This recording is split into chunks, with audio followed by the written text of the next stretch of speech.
हर माँ की इच्छा होती है कि वो अपने पुत्र को षष्ठी उत्सव के दिन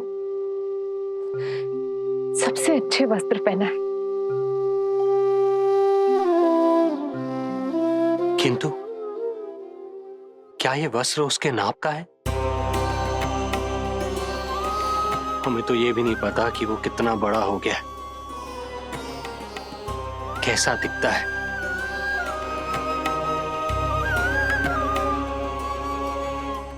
ये पहरेदारों ने दिया है।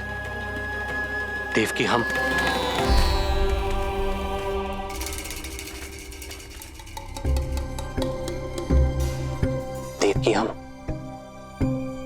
बंदी गृह में नहीं है, किंतु सच तो यही है, हम कंस के बंदी हैं।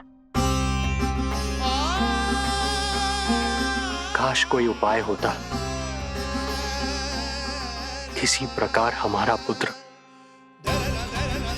तुम्हारे सिले ये वस्त्र पहन पाता। काश।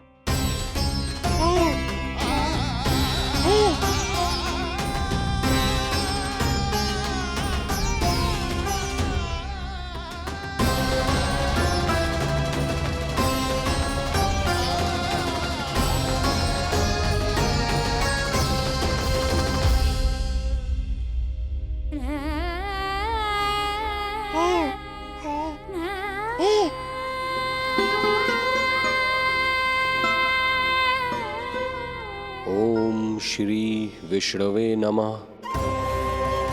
ओम श्री विष्णवे नमः। ओम श्री विष्णवे नमः।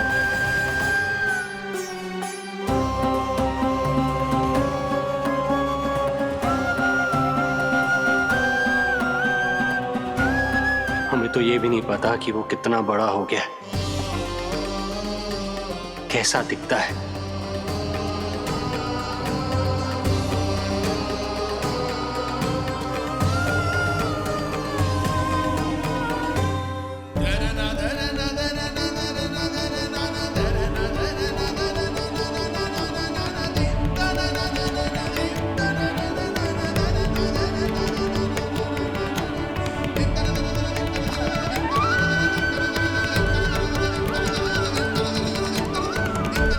ओम श्री विष्णवे नमः। ओम श्री विष्णवे नमः।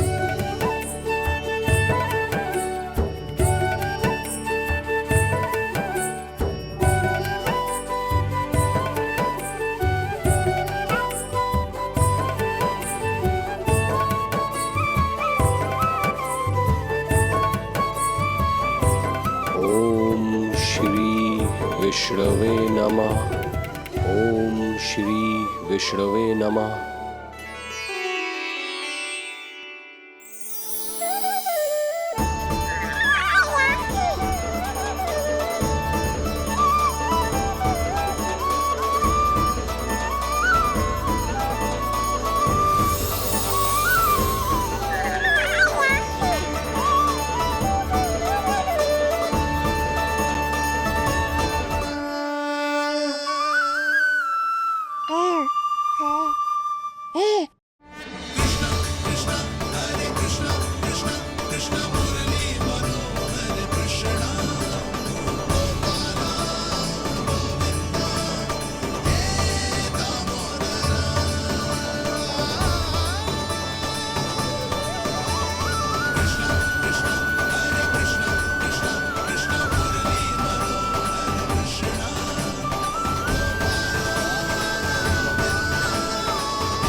अच्छी लगी लल्ला जी, अच्छी लगी। यशोदा, ये सब क्या है? नारायण का धन्यवाद जो आपको भेज दियो भाभी। एक वस्त्र के चुनाव में सुबह से दोपहर हो गई। मैं तो उचित चुनाव में सहायता कर ना पायो, परंतु आप अवश्य कर दोगी, पूरा भरोसा है मुझे। मैं चलता हूँ।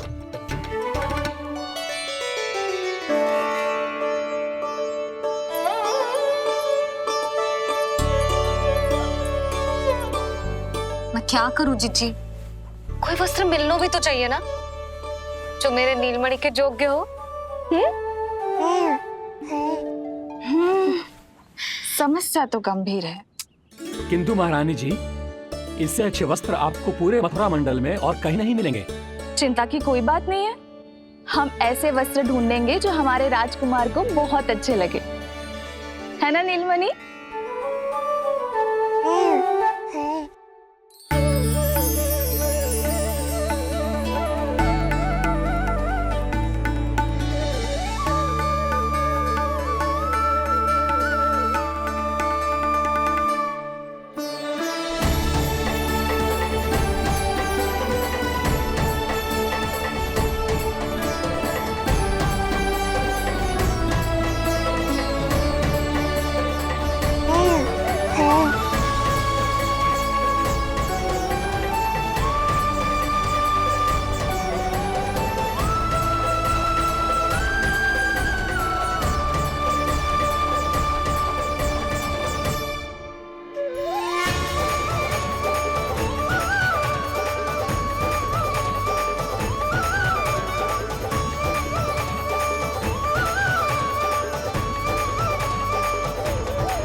स्वामी देखिए, ये वस्त्र इसी के नाप का है।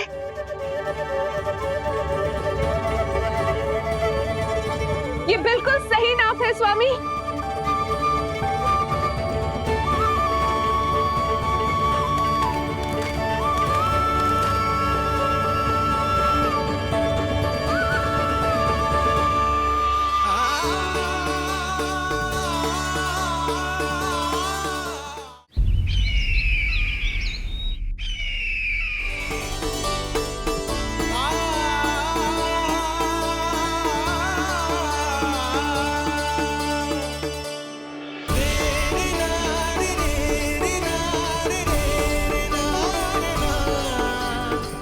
बोलो पुत्र,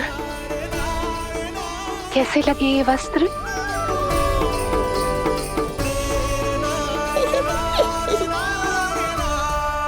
हम नीलमणि से ही पूछ लेते हैं।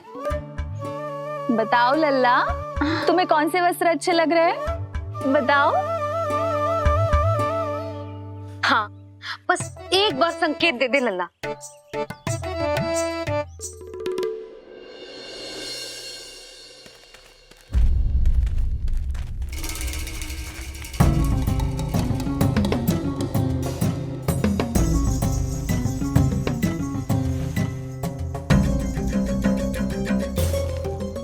हमारी एक टुकड़ी घायल अवस्था में वापस आ चुकी है। अवश्य ही कुछ बुरा हुआ है उनके साथ। तुम दोनों सतर्क रहना, हमारे कंस महाराज कभी भी आ सकते हैं।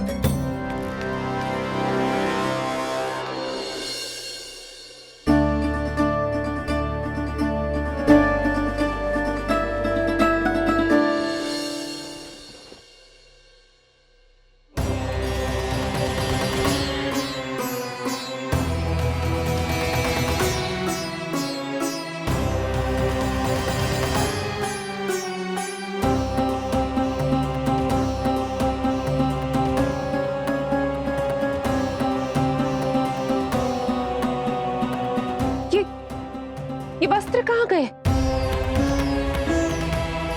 अवश्य ही हमने स्वप्न देखा होगा देवकी। यदि स्वप्न था तो मेरे बनाए वस्त्र कहाँ गए स्वामी?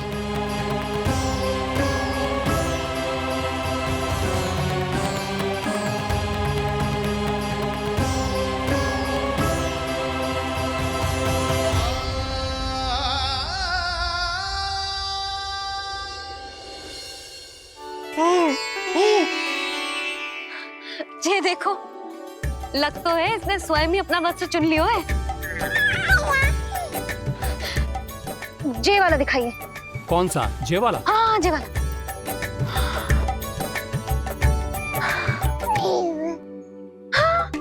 अब उठाया है आपने सही वक्त। क्या केशव भैया, तब से जो सिली हुई पोशाक रखो है आपने, और हमें तब से आप पूरा वस्त्र दिखा रहे थे।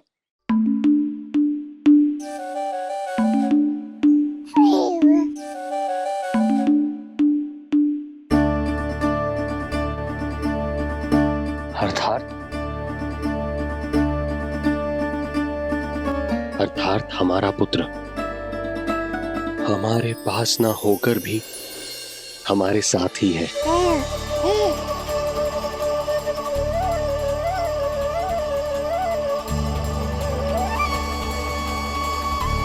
सही कहा स्वामी,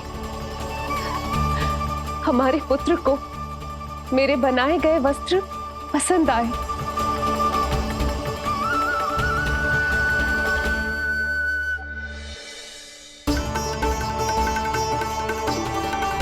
और उसने हमारी भेंट स्वीकार कर ली।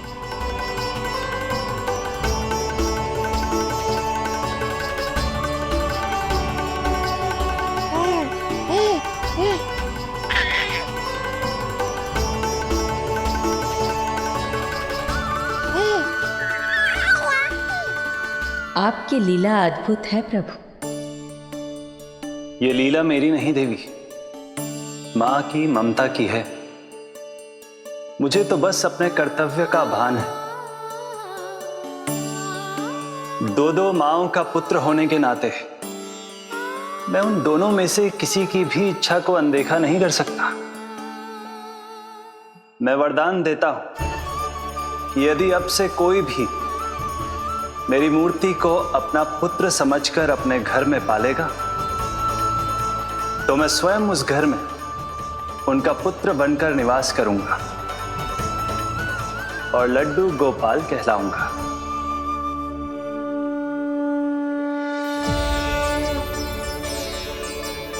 प्रभु, आप जहां होंगे मुझे तो वहां होना ही है। आज से मैं भी उस घर में सुख और समृद्धि के रूप में वास करूंगी और उस घर के प्राणियों की प्रत्येक इच्छा पूर्ण करूंगी। मैं बहुत प्रसन्न हूँ आज, क्योंकि मेरी मैया भी प्रसन्न है और माँ भी।